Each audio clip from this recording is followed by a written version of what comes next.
Hello and welcome. This is going to be a quick overview of some points I want you to know from Chapter 20 of your Instrument Resource Manual, which is about robotic instrumentation. And here is an example of a robotic arm. Look how long that is. So this is intended to go inside the body and should have the ability to do some pretty cool things. So this is an advancement over laparoscopic surgery, which was, it still is, I'm sorry, it is a minimally invasive type surgery where instead of making large incisions into the patient, they're going to use special instruments and make smaller incisions, and they'll need cameras and scopes and light cords and the specialized instruments. So these are an advancement over that. Look at the name on that, Cobra Grasper. Look at the tip. See if I can actually find the camera with this. It's got some teeth, doesn't it? All right. So laparoscopic and robotic instruments, they are for doing a different method rather than, I'm just stumbling all over the place. So instead of making that large incision, we have instruments to do through tiny incisions. What we would like to do in a large incision. No, we don't want to do that. The reason that we have robotic and laparoscopic surgery is because it cuts down on the healing time. It's a lot less dangerous. Okay, one of the dangers posed could potentially be a surgeon. So I want to draw your attention to this right here. This right here in that book. It says one of the benefits is of robotic surgery is scaling of motion. So this is a great enhancement to the precision of activity at the surgical site and a great benefit to the patient because more precise movements during surgery minimize bleeding and tissue trauma and can reduce scarring and recovery time. So I didn't mean that the surgeon herself was a danger. It is that the human hands are not quite as accurate without the use of the robot. I know that sounds funny. Look at the surgeon sitting on page 355. He's sitting at a console, so he's playing it like it's a video game. And if you've seen a video of robotic surgery, you can see that the surgeon's hands could be moving like this much, but the tiny movements inside the body. Okay, so that's the scaling of motion. So this could actually reduce the potential for harm to the patient. Now, there are three major types of robotic systems. The CyberKnife, the endoscopic, this is an example of the endoscopic, and then there's orthopedic. The orthopedic are obviously for doing orthopedic cases such as hips, knees, and the like. And then we have the endoscopic. They can do gallbladder removals or cholecystectomies. They can do a hysterectomy. They can do a prostatectomy. They can do, technically has the ability to do heart surgery. And it would not be an open heart surgery. It would be a robotic heart surgery. Okay, so minimally invasive heart surgery is awesome. I'm not sure where they're doing that, but I know it's a possibility. Look again at the surgeon sitting at the console. Where is he? Well, he's probably in the same OR with the robot and the sterile team, but he could be 300 miles away. So it says here on page 354 that robotic surgery was initially developed by the U.S. military for remote battlefield surgery, and the first surgery was a laparoscopic cholecystectomy performed 300 miles away. So all you need is an internet connection and electricity and somebody to be at the patient's side that is sterile.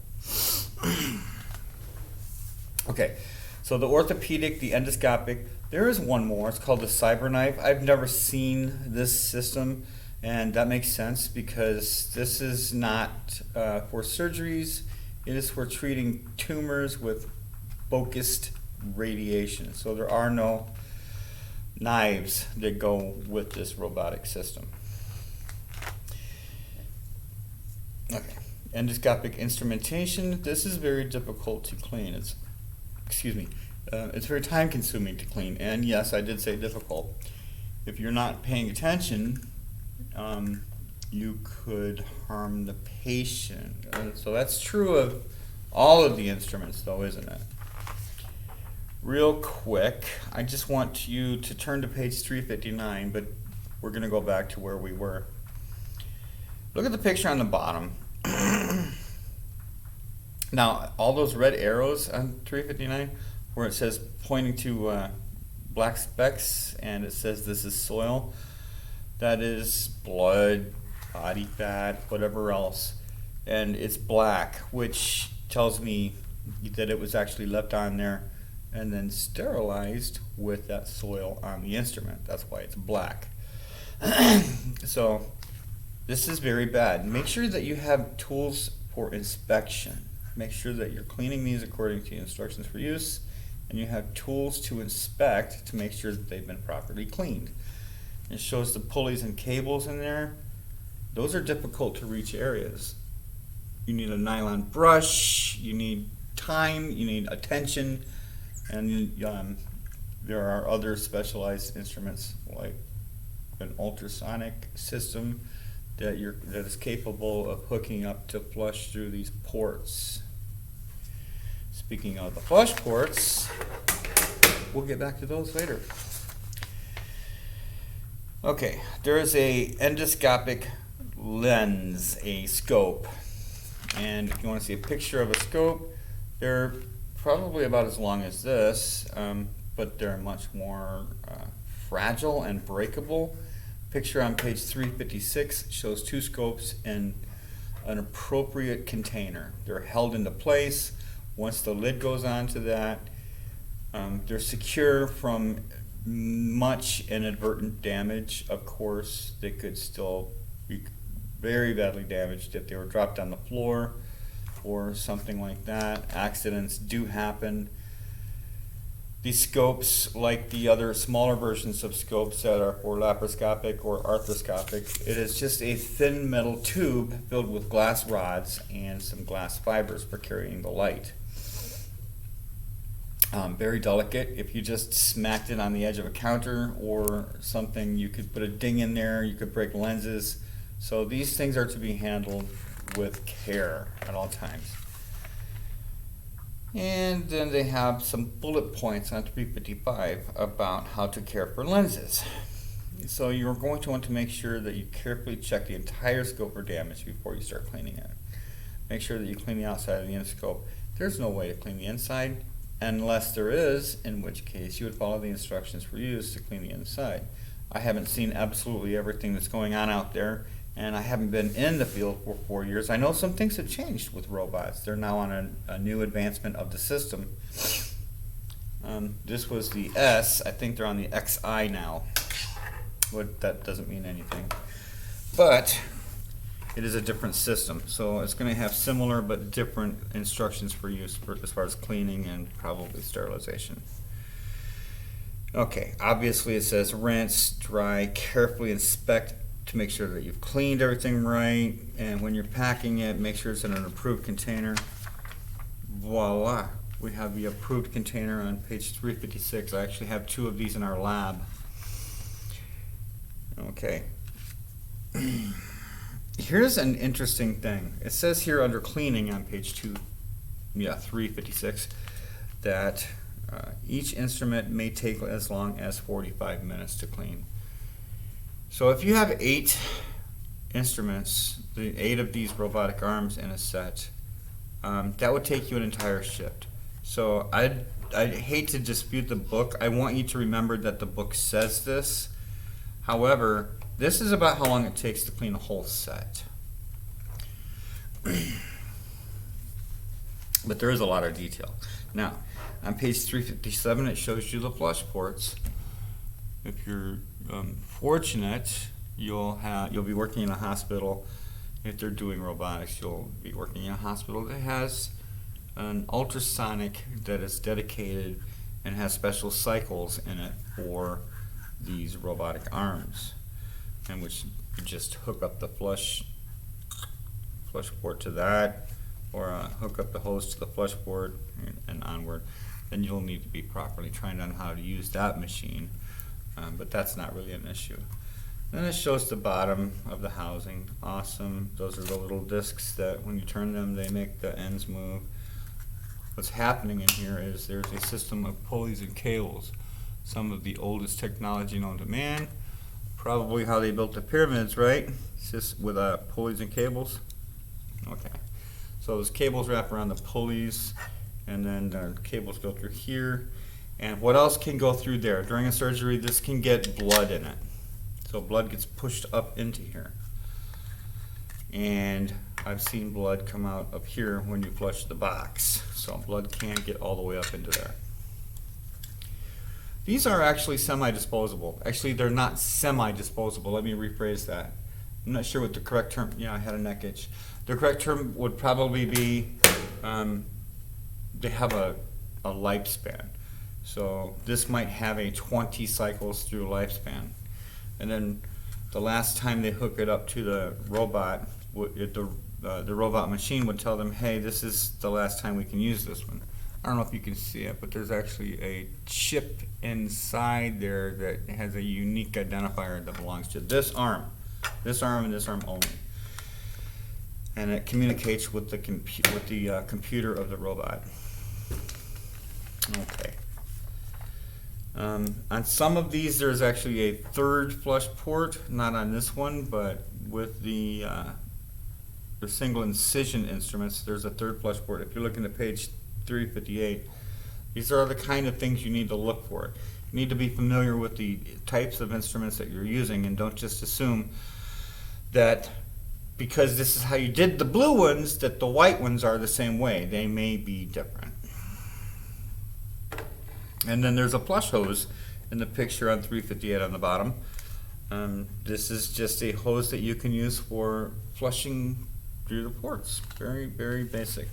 There's that nasty picture again of cooked on soils. Okay.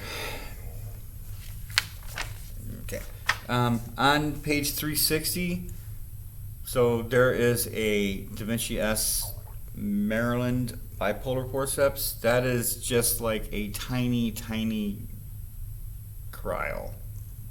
Tiny, tiny jaw.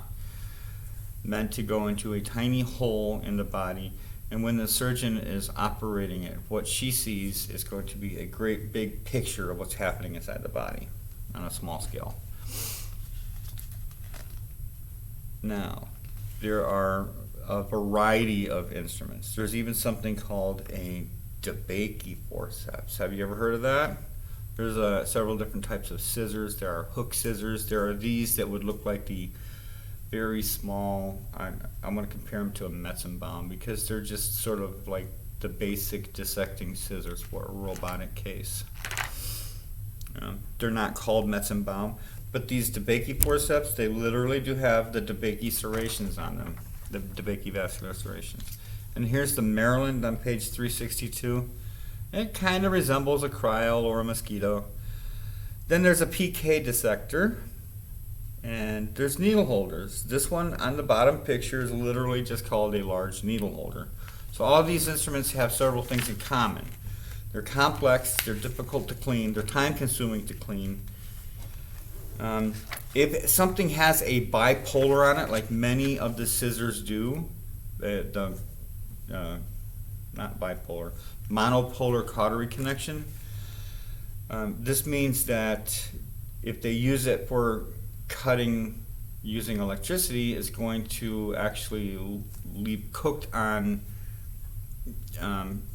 blood and other fluids and tissues onto the instrument, and that becomes much more difficult to remove. And here's a good picture of what I'm talking about on page 363. It says debris remaining on instrument after cleaning. I don't know. This looks like it hasn't been cleaned, honestly. Improperly cleaned. How about we go with uncleaned spatula? Anyways, that is should be shiny metal that you see, but all you see is black crust. So that's what happens when they use a cautery inside of a patient, and it starts getting burned blood and fat onto it.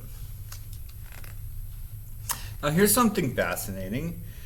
If you had to throw away your toaster cord after every 20 cycles, that would be crazy.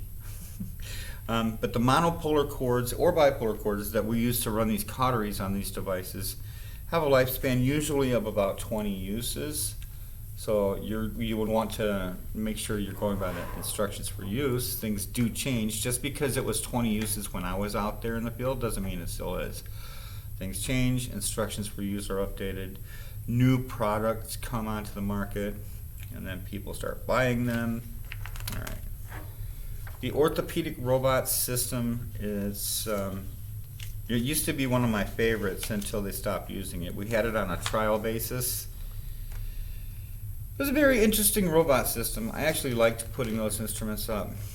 They had crazy things like the pictures you see on page 365. These don't look like any instruments you've ever seen, right? Well, they are instruments. They need to be sterile. They have their own way of being cleaned. They have their own inspection points. They can become damaged. Okay. I don't know if you're ever going to see any of these robotic orthopedic robot things. We had one in one facility that I worked at, and I don't know if that ever really caught on with the doctors in the valley. All right. So there are very specific and unique things like femoral trials, knee femoral trials, things like that need to be checked for cleanliness. These are not implants, but they are size trials. All right. So that is the end of this. Please make sure that you answer the questions in the IRM 20 assignment correctly. I know that you've read the book, chapter 20, maybe even 2 or 3 times, so good on you for that. And then you listen to my rants here, so good on you for that. And I will see you soon. Bye.